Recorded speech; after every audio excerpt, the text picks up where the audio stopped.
So at the bar shop, we can get a couple liter drinks, which are $14. At the same restaurant, each and every bottle, it costs $14 cheaper actually, because there are great deals that the market sold, the ones that are never $13 last 15 years. So now that they changed the price to $14 per bottle. Yeah. Beer, champagne, all the stuff. People can get it from the best stores in the Georgetown area. So the old Georgetown 1751 can be much better than the other expensive places because they worked really hard to make all the kinds of different size bottles, which are much larger. Larger bottles can cost you like $65. That's just very expensive because, and especially in Northern Virginia and Southern Maryland and right through Baltimore, Maryland, they're very expensive. So, but the Georgetown area can be much cheaper than the areas where you usually get. So this time we're trying out Georgetown area beer champagne restaurant center, so you can get at least cheaper ones that are just like $14 right now actually, because we're just thinking that we're just like learning how to save some money wisely. So we gotta be more priceless than ever. So if you want to save to $1 billion, whatever you shop, and whenever you want to save some money, then buy at least the cheaper beer, which is like $14,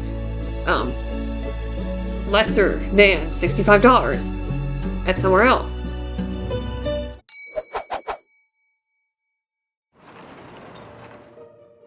I'm so excited because clearly both of these are sparkling wines. We have this very traditional covering, which keeps the cork in the bottle because these bottles are filled with bubbles and they have quite a bit of pressure. So there is a danger factor when you're opening these bottles. So you have to be very careful. Always have a black napkin and you're gonna put that on top of the bottle. So we're gonna go with bottle A first. Now's when it can get a little dangerous. I think that the best way is to loosen this cage a little bit, but leave it on. Some people will tell you to take it off at this point, but that is an invitation for disaster. Now we're gonna pick up the bottle and I'm pressing and pulling and I'm turning the bottle. You're gonna hear a little whisper, and that means you've done it correctly.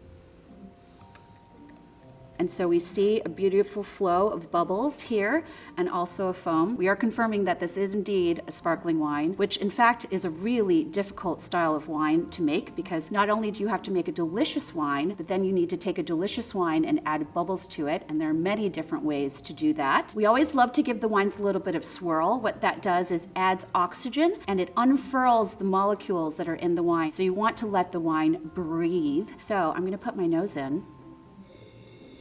Oh, that smells good. So a little bit of lemon, maybe a bit of lime zest, and also a bit of pear. All of these fruit flavors are considered primary flavors. So A smells really great, but let's move on to B because I'm dying to see what's inside this bottle. So this one is super exciting. You could see that the foam is a little more consistent and a little more firm, and we see a much more, if you will, serious bubble structure. So I'm guessing this one's a little more of a luxury cuvee. So we see a very fine and consistent bubble. They call that a fine bead. They like to say in champagne that if you have small, imperfect bubbles, it's the eyes of the frog, which I don't think they mean as a compliment. We're also gonna look at the color, and I like to do that by tilting the glass away from me. And we have a really beautiful golden color here. Wow, that smells pretty amazing. We definitely had those primary aromas, a little bit of cinnamon and brioche, and it's also just a really complex and intricate nose, whereas A was a little bit more primary with the fruits. Here we have quite a lot more complexity, which comes from age and also the techniques used to make a fine sparkling wine. I think it's time to taste them both. I can't wait. So you still like to add a little air because 99% of what you taste is what you smell. So you want to have the aroma first before you go in and taste the wine.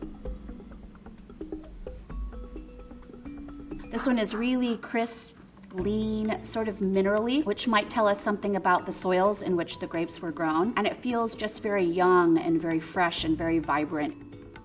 Super excited to taste wine B. Here we go.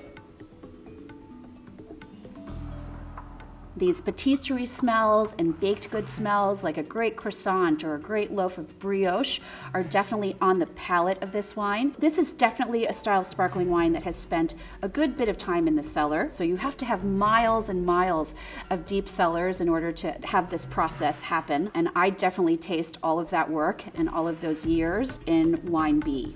I think that A is the one for daily drinking, less expensive. Let's find out if I was right. Yay, I get to keep my job. So one of the great things about being a wine drinker in this day and age and today is that there are great wines being made in all regions of the world, wines that are delicious and wines at every price range. So expensive is not necessarily better. So if you find something that you really love to drink, you could spend $9 like we did today on one of the wines. According to the Georgetown area, most of the people can walk around and just buy the beer and champagne. Then that has to be a medium-sized one, because usually they save some money so that they can buy at least $14 worth of the medium-sized champagne bottle and the beer bottle. It's pretty much cheaper right now, actually, because people get great deals on each and every one of those. 50 years ago, that was pretty much $12. Lesser than $14 currently, the price of the item, actually, because they were just like thinking what to do. They had to save some money, depending on what they buy, no matter what you get around the globe. And like I said, this is much cheaper than the Northern Virginia areas and Baltimore, Maryland places, because they're much bigger beer bottles, and they're like $65 more than the current price, which is $14. Yeah. Also, I'm looking forward to let you have the opportunity to try different drinks. And please rock around if you have any more questions. Please let me know, or the people from the street know. And for those who have been to the places at Georgetown, so it's good to hear from people that you have great shops and everything. I'm so grateful for this trip. I can immerse myself with different cultures around this type of area where you can try to different shops or anything. So,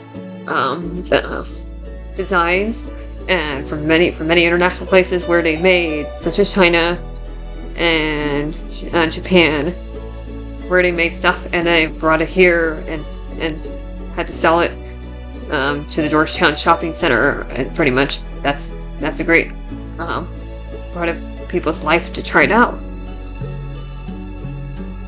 I hope you have a great day. I would like for you to think through which ones you like the most, and I encourage you to do so.